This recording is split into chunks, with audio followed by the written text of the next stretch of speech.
Imaginemos que es el 19 de mayo de 1945, 11 días después del Día de la Victoria en Europa. Los cañones han enmudecido en todo un continente, y el continente mismo está exhausto. Ciudades destrozadas, columnas fantasmales de blindados abandonados, el olor a diésel y pólvora aún impregnado en el aire. En el puerto de Amberes, 6 extrañas siluetas nuevas descienden de buques de transporte hacia los muelles. Son pesadas, achaparradas y, de alguna manera, inadecuadas para el momento. Máquinas construidas para luchar en una guerra que acaba de terminar. Estos son los primeros prototipos del Centurión, transportados a toda prisa a través del canal por ingenieros que esperaban comparar un nuevo diseño británico con los blindados alemanes más modernos. Llegaron demasiado tarde para disparar un solo tiro en la Segunda Guerra Mundial.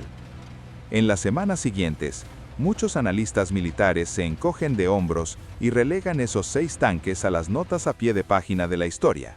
Tardíos, caros, quizás un error de cronometraje. No podrían haber estado más equivocados. Lo que llegó a Amberes esa primavera se convertiría en uno de los diseños de vehículos blindados más influyentes del siglo XX. Su casco albergaría múltiples generaciones de cañones. Su torreta albergaría el cañón de tanque dominante de la OTAN durante décadas. Su filosofía de diseño fundamental, protección, potencia de fuego y capacidad de actualización definiría el aspecto de un tanque de batalla principal moderno durante medio siglo. Las naciones que nunca habían comprado tanques británicos hicieron cola para adquirir centuriones. Variantes de ese prototipo obsoleto permanecieron en servicio con diversas apariencias durante 8 décadas. Esta es la historia de cómo llegar tarde resultó ser lo mejor que le ha pasado al diseño de tanques británicos. Se necesita un poco de contexto para entender por qué. Entre 1940 y 1944, los blindados británicos aprendieron lecciones brutales. El Cromwell y el Churchill eran competentes en ciertas funciones, pero contra los nuevos tanques pesados alemanes, el Panther y el Tiger, las tripulaciones británicas a menudo pagaron un alto precio. La doctrina británica inicial dividió los tanques en 2 familias casi antagónicas, el lento y fuertemente blindado tanque de infantería y el rápido y ligeramente blindado crucero. Cada uno tenía una función, pero ninguno podía realizar la otra con fiabilidad. Al encontrarse con un Panther con blindaje inclinado o con la pesada placa frontal de un Tiger, la brecha entre la doctrina y la realidad podía ser letal. A finales de 1943, el Ministerio de Guerra se hartó de los compromisos. Emitió la especificación A41, un requisito que a primera vista parecía una contradicción interna. El nuevo tanque debía tener la protección necesaria para sobrevivir a los impactos directos de los temidos cañones alemanes de 88 milímetros y al mismo tiempo conservar la movilidad y el alcance operativo de un tanque de crucero. En resumen, denme la capacidad de supervivencia de un tanque de infantería y la movilidad de un crucero. Los ingenieros de Woolwich, dirigidos por el Departamento de Diseño de Tanques de Claude Gabe, tomaron una decisión única y decisiva. No modificarían la protección para cumplir con un peso arbitrario. Si el requisito exigía 40 toneladas, pedían 45. El Ministerio de Guerra, escarmentado por las imágenes de tanques con blindaje insuficiente ardiendo en Francia, accedió. Esa decisión, priorizar la supervivencia de la tripulación sobre los estrictos límites de peso, fue discretamente revolucionaria. Sembró la semilla de algo más moderno que la vieja dicotomía entre blindaje de infantería y de crucero, un diseño único y universal que con el tiempo podría reemplazar a ambos. Para mayo de 1944, los ingenieros tenían una maqueta. Para septiembre, las pruebas automotrices estaban en marcha, y en abril de 1945, el primer prototipo salió del Arsenal de Woolwich. 6 prototipos se embarcaron en Southampton el 15 de mayo y 4 días después estaban en Amberes. Llegaron demasiado tarde para el combate, pero no demasiado tarde para comenzar un extraordinario programa de pruebas. La Operación Century, el programa de pruebas europeo, sometió a los centuriones a 3.700 kilómetros de terreno variado, desde caminos embarrados hasta pistas rocosas y escombros urbanos bombardeados. Las pruebas no fueron impecables, ningún diseño nuevo lo es, pero fueron un rotundo éxito técnico. El Ministerio de Guerra realizó grandes pedidos de producción. Los principios de diseño resultantes de esas pruebas se convertirían en modelos que otras naciones seguirían. Lo que hizo extraordinario al Centurión no fue una sola métrica destacada, sino un conjunto de decisiones de ingeniería pragmáticas, a menudo aburridas, que se combinaron para crear algo audaz. La protección del casco y la torreta del tanque, en sus primeros modelos, incluía blindaje de fundición muy pesado en zonas clave, placas gruesas e inflexibles donde más importaban. La movilidad provenía del motor Rolls-Royce Meteor, un V12 de 27 litros derivado del motor aeronáutico Merlin. Optimizado para una mayor longevidad y par motor, el Meteor producía aproximadamente entre 600 y 650 caballos de potencia, según la variante, lo que le otorgaba al Centurión una velocidad máxima fiable en carretera de unos 35 km por hora. No era una velocidad vertiginosa. Algunos diseños soviéticos podían alcanzar velocidades más altas, pero los ingenieros británicos hicieron un cálculo deliberado. Sacrificaron la velocidad máxima por la capacidad de supervivencia y la robustez mecánica. En el mundo real de la batalla, sobrevivir al primer disparo certero del enemigo importaba mucho más que poder superarlo en una carretera en buen estado. El armamento se diseñó desde el principio como un sistema vivo, no como una especificación fija. Los primeros Centuriones llevaban el cañón de 17 libras, un potente cañón antitanque británico que ya había demostrado su eficacia al derribar Tigers en Normandía. Los modelos posteriores se equiparon con el cañón británico de 20 libras, 84 milímetros, más pesado, y luego, en un salto estratégico, con el L7 de 105 milímetros. El L7 no fue una idea de último momento. Su desarrollo a finales de la década de 1950, acelerado por sorpresas de posguerra como la captura y el examen de los tanques soviéticos T-54 durante los levantamientos en Hungría, reconoció que el panorama del blindaje había cambiado. En lugar de diseñar una torreta y un casco completamente nuevos, los ingenieros insistieron en que el nuevo cañón se ajustara a los montajes existentes del Centurión con cambios mínimos. El retroceso y la geometría de los montajes se controlaron para que el L7 pudiera adaptarse a los Centuriones existentes. Esa capacidad de actualización es un hecho simple y brillante. Un solo casco construido en 1945 podía aceptar un cañón y tecnología de control de fuego de 2 generaciones posteriores. Esa capacidad de modernizar vehículos en servicio sería una de las grandes ventajas estratégicas del Centurión. Pero basta de hablar de diseño. ¿Cómo combatía? El bautismo de fuego del Centurión no se produjo en las ruinas de Europa, sino en las montañas y arrozales de Corea. En 1950, la opinión general decía que los tanques serían inútiles en el accidentado y montañoso terreno de Corea y sus primitivas carreteras. La infantería, la artillería y la fuerza aérea decidirían el rumbo. En noviembre de 1950, 64 tanques Centurión Mark III del 8º Regimiento de Húsares Reales Irlandeses del Rey llegaron a Pusan y reescribieron ese manual.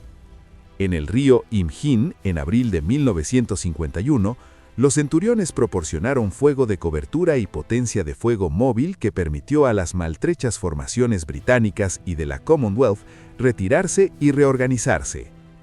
Los diarios de unidad y los relatos contemporáneos señalan ejemplos en los que la combinación de blindaje, precisión de artillería y movilidad fiable de los Centuriones detuvo contundentemente a la infantería en masa y a un número abrumador.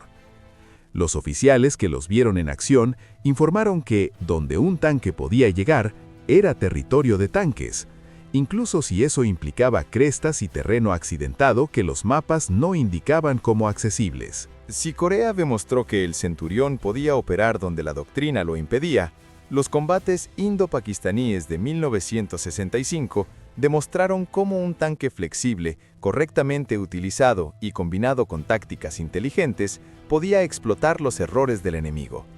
En Asal Uttar, las fuerzas indias inundaron deliberadamente los campos de caña de azúcar para contener a los tanques Patton pakistaníes. Atascados y expuestos, muchos Patton fueron destruidos o capturados por unidades indias montadas en Centurión y los equipos antitanque que los acompañaban. El campo de batalla adquirió el apodo de Patton Nagar, y el espectáculo de tanques estadounidenses capturados y apilados en los campos se convirtió en una sombría réplica a las suposiciones de que la ventaja tecnológica por sí sola decidía un enfrentamiento. Los centuriones australianos ofrecen otro contraargumento a los primeros críticos que temían la inutilidad de los tanques pesados en la selva o en terrenos cerrados. Desplegados en Vietnam a partir de 1968, los centuriones del Real Cuerpo Blindado Australiano sorprendieron a sus detractores con un desempeño admirable en Coral Balmoral y en los feroces combates en la aldea de Binh Ba. Aunque los tanques resultaron dañados y las cifras de bajas demuestran que no eran invulnerables, su presencia proporcionó un apoyo de fuego decisivo, protegió a la infantería y pudo absorber impactos que habrían destrozado vehículos más pequeños. De los 58 centuriones australianos desplegados, muchos sufrieron daños en combate, pero pocos quedaron totalmente inutilizados. La capacidad de supervivencia de la tripulación era alta. Los centuriones, utilizados con prudencia, cambiaron la perspectiva de los comandantes sobre el apoyo blindado en terreno cercano. Entonces llegó el momento crucial de 1973. Israel había adquirido centuriones a finales de la década de 1950 y, bajo el nombre de SHOT, los modernizó radicalmente, equipó el cañón L7 de 105 milímetros y cambió los motores de gasolina Meteor por motores diésel Continental, entre otras modificaciones. En los altos del Golán, durante la guerra del Yom Kippur, los centuriones israelíes, a menudo superados en número, se enfrentaron a oleadas de blindados sirios.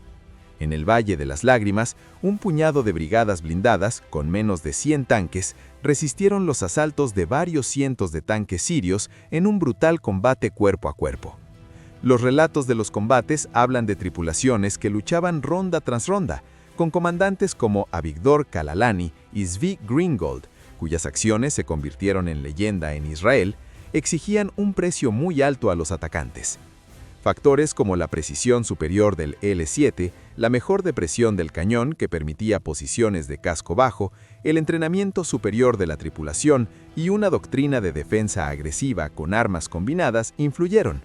El Centurión no ganó por ser el más nuevo ni el más rápido, sino por ser letal, actualizable y fundamentalmente adaptado a su uso. El ADN del Centurión se extendió por todo el mundo. Más de 20 países adquirieron centuriones de una forma u otra. Suecia, Suiza, Países Bajos, Dinamarca, Australia y muchos más los desplegaron o construyeron modelos derivados. La familia L7 se convirtió en un éxito mundial, adoptada, adaptada y licenciada. En Estados Unidos surgió como el M68, integrándose en plataformas estadounidenses. En Alemania, el linaje L7 se integraría en la familia Leopard. Israel lo incorporó a todo tipo de armamento, desde SHOT hasta material capturado. Japón, Suiza y Sudáfrica montaron versiones del arma. La adopción generalizada del L7 no fue solo un elogio técnico, sino que creó un estándar de letalidad compartido entre la OTAN y los ejércitos aliados que simplificó la logística, el entrenamiento y la investigación durante décadas.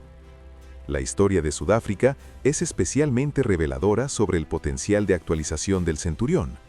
A partir de los centuriones adquiridos en la década de 1950, los ingenieros sudafricanos llevaron a cabo modernizaciones profundas y radicales durante la década de 1970 y posteriormente. El programa Oliphant finalmente reemplazó motores, radios y sistemas de control de tiro, y en algunos casos altamente modificados, incorporó cañones de 120 milímetros. Para cuando se lanzó el Oliphant Mk2, estructuralmente seguía siendo un casco Centurión, pero internamente era un vehículo muy diferente.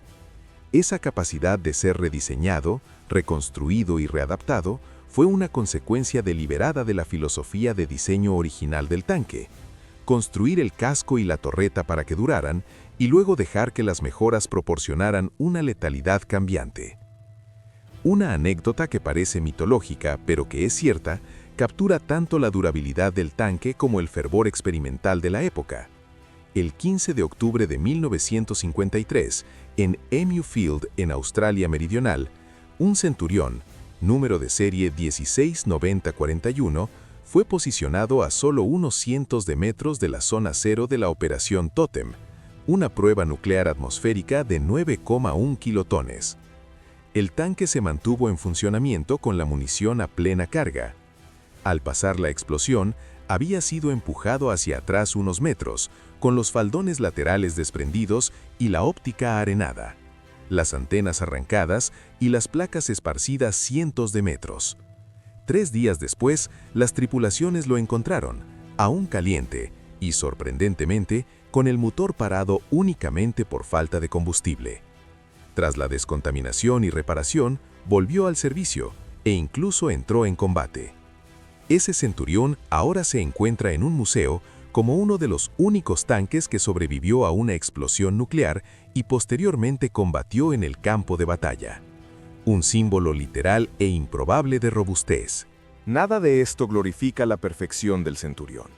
Los primeros modelos tenían un alcance operativo limitado con un solo tanque de combustible, aproximadamente unos pocos cientos de kilómetros antes de repostar, y las características del motor de gasolina Meteor implicaban un mayor riesgo de incendio que los diésel comparables. A partir de la década de 1970, el blindaje del tanque, excelente para las décadas de 1940 y 1950, era vulnerable a las cargas huecas modernas, los RPG y los misiles antitanque guiados por cable si las tripulaciones se veían expuestas a corta distancia. Los primeros días de la guerra del Yom Kippur demostraron cómo incluso un tanque bien blindado y bien armado podía ser altamente vulnerable ante la acumulación de armamento antitanque moderno, especialmente cuando se combinaban doctrina, sorpresa y uso de misiles. Pero esas limitaciones son un contexto importante, no un factor descalificador. Demuestran que la longevidad del Centurión no fue un milagro de invulnerabilidad, sino el resultado de un diseño sensato, una mejora constante y un uso operativo inteligente. Lo que nos lleva a la cuestión más importante. El Centurión no sobrevivió simplemente por su buen diseño en tiempos de guerra, sino porque sus diseñadores tuvieron la visión de tratar el tanque como una plataforma, como un sistema que perduraría durante décadas, en lugar de como un arma de un solo uso. Esta filosofía de actualización, construir un casco que admitiera mejores cañones, motores y electrónica, cambió la economía y las tácticas de la guerra blindada. En lugar de reemplazar flotas enteras cada generación, los ejércitos pudieron modernizar lo que ya tenían. El resultado no solo fue una exitosa exportación británica, sino también un cambio en el diseño global de tanques hacia el tanque de batalla principal universal. Un vehículo, múltiples funciones, mejora continua. Las cifras de producción lo demuestran. Entre finales de la década de 1940 y principios de la de 1960, la Royal Ordnance y empresas privadas construyeron miles de Centuriones. La producción total ronda los miles y las variantes y derivados ampliaron aún más ese alcance.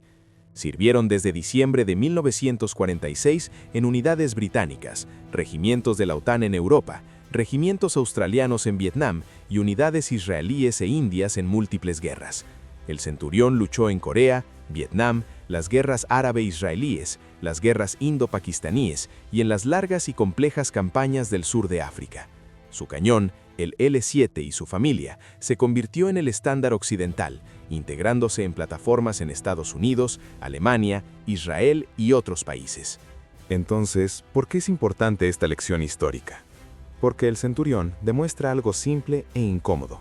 La sincronización no es la única medida de una buena arma. Un diseño que no sobrevive en una guerra puede sentar las bases para las guerras venideras si se construye con visión. Liberados de la frenética presión de apresurar la puesta en servicio de un tanque en 1944, los ingenieros británicos en 1945 pudieron aprovechar las duras lecciones de años de combate y construir un tanque que sería útil en las muy diversas contiendas de la Guerra Fría. Tomaron decisiones que priorizaron la supervivencia, la modularidad y las opciones de actualización. Por eso, un tanque que llegó tarde en 1945 no perdió su momento en absoluto. Hizo posibles los momentos posteriores. Si disfrutas de esta inmersión profunda en blindaje e ingeniería, suscríbete. Ayuda al canal a seguir produciendo historias técnicas y detalladas como esta, y solo te llevará un segundo. El Centurión nunca fue el vehículo más llamativo en el campo de desfiles, ni el más rápido. Fue, para su época, el más sensato. Era un chasis que podía albergar los mejores cañones del mundo, una torreta adaptable y una plataforma que ejércitos e ingenieros astutos podían impulsar. Esa combinación, un diseño inicial sólido, un compromiso con la actualización iterativa y una adopción generalizada, es lo que hizo del Centurión más que un tanque. Se convirtió en una idea sobre cómo construir máquinas militares. Al final, el tanque que llegó demasiado tarde para la Segunda Guerra Mundial hizo más que disparar el primer tiro en 1945. Cambió la forma en que los ejércitos concebían la guerra blindada. Demostró que la robustez y la adaptabilidad, más que la simple novedad, ganan batallas y moldean la doctrina. El Centurión no desaprovechó su momento, definió los que le siguieron. Gracias por ver el episodio. Si quieres más historias sobre las máquinas e ideas que moldearon la guerra moderna, suscríbete y echa un vistazo a nuestros otros episodios. Y si te gustó dale me gusta y deja un comentario sobre qué batalla del Centurión te pareció más sorprendente. Nos vemos en la próxima.